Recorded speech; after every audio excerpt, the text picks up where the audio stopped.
Something that Pharos could hardly accept as reality was happening right before his eyes. Caught between wanting to get away and trying to figure out what was happening, Pharos was stuck.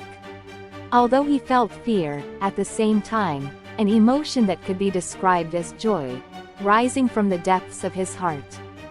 Knowing that he was witnessing something sacred and otherworldly. In front of Pharos, stood a dragon. It was a gigantic dragon, its whole body covered in shiny white scales. With large wings on its back and a long, thick tail like the trunk of a palm tree. Its height must easily be 3 times that of Pharos.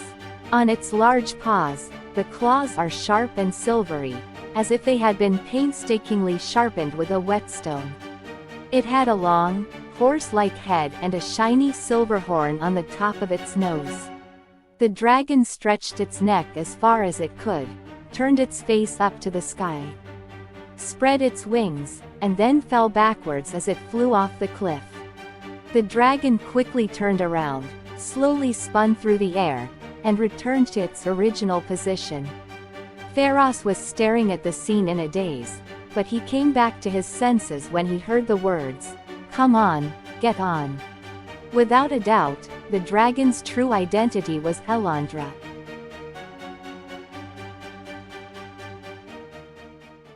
Yes, I am your guardian dragon, this is my original form.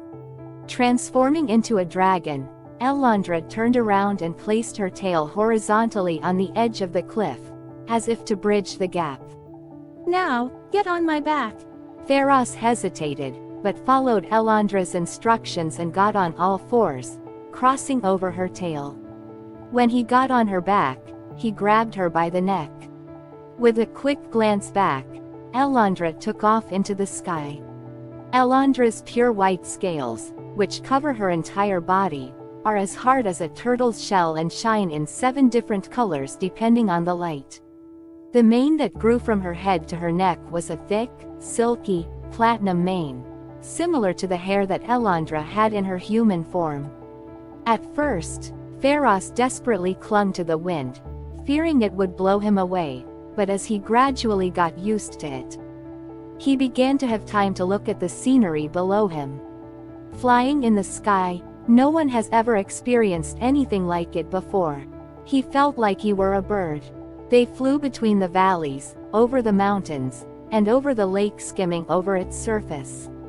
Elandra flew towards the direction indicated by the red light, following Pharos' will.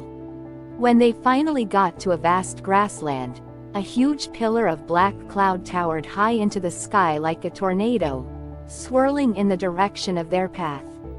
The guiding stone's red light beam extends in a straight line toward the pillar of cloud. As they got closer, the pillar of cloud turned out to be much larger than Pharos had expected. A wall of dark, oppressive clouds stood before them, completely blocking their sight. Hold on tight. Before Pharos could prepare himself, Elandra plunged into the great pillar of cloud. There was a terrible wind blowing inside. As thunder roared and lightning flashed, Elandra pushed forward with all her might, even as the strong winds threatened to blow them away. Pharos clung desperately to Elandra's neck to keep from being blown away. If he let his guard down even a little, he'll be blown away. That's how strong the wind was. Just as his arms reached their limit and he was about to be blown away, the wind suddenly stopped. It was inside a pillar surrounded by a wall of clouds. The wind was so strong a moment ago, but now the space was enveloped unbelievably silence.